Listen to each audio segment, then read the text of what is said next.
Hey everybody, this is my 125 gallon tank, and I was just in here a little while ago feeding everybody, and I made a little discovery in this tank, and we'll have a look at it in just a moment. But my Tanapoma is out under the light, has his fin up, looking awesome, so I thought we'd get a moment looking at him. So down here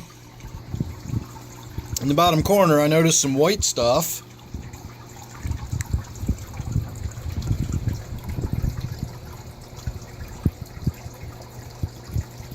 That looks suspiciously like fish skeleton. So I suspect that I am one fish down in this tank. I looked around. I don't know what fish it is on a specific level. It's probably one of those Congo Tetras, but it could be one of the rainbow fish. I've looked around at my more significant fish in the tank. I know I've got 3 clown loaches. I know I've got my 1 Synodontis. The Tanapoma we just saw, and obviously those skeletons would be a bit on the large size for what we just saw. So matching up size with, numerous fish, I honestly don't even think it was one of these rainbow fish. You can see the one back there. That's not even the big dominant one. So that's a pretty good, substantial size fish. But then we come back and we look at these Congo Tetras back here. See, these are more rainbow fish. You can see the size of them. But then look at the Congos back there. And the Congos are also old. I've had them as part of this sort of African-themed setup with my Synodontis down here. And then my Tanapoma, they all started out in a different tank years ago and have made their way over here. So the Tanapoma is probably going to be a little more long-lived.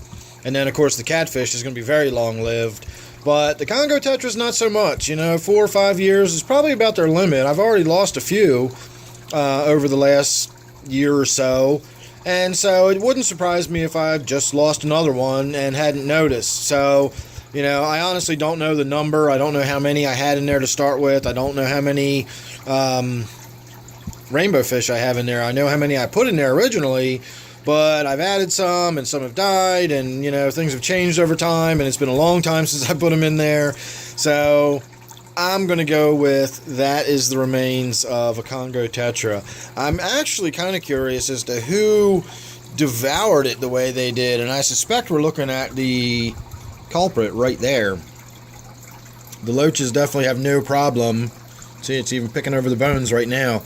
The loaches have no problem eating dead fish in the tank. I will often leave dead fish in the tank. Well, I've got my answer. There's no doubt that the loaches over there just picking over the remains to see if it missed anything.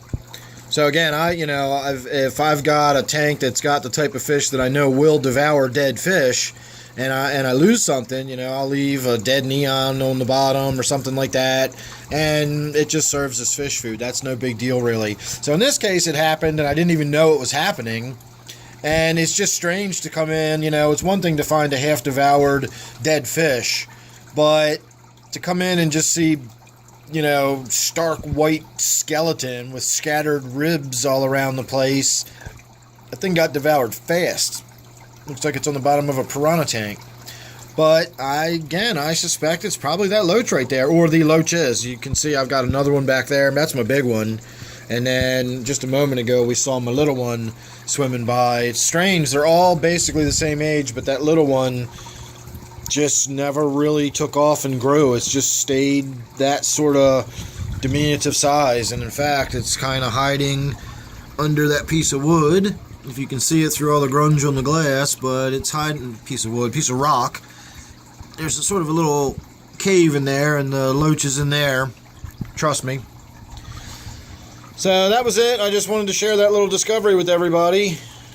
Found that to be kind of interesting, and as usual, whenever I find something I find interesting, then I always get it on video, because I figure if I find it interesting, then probably somebody else out there will too.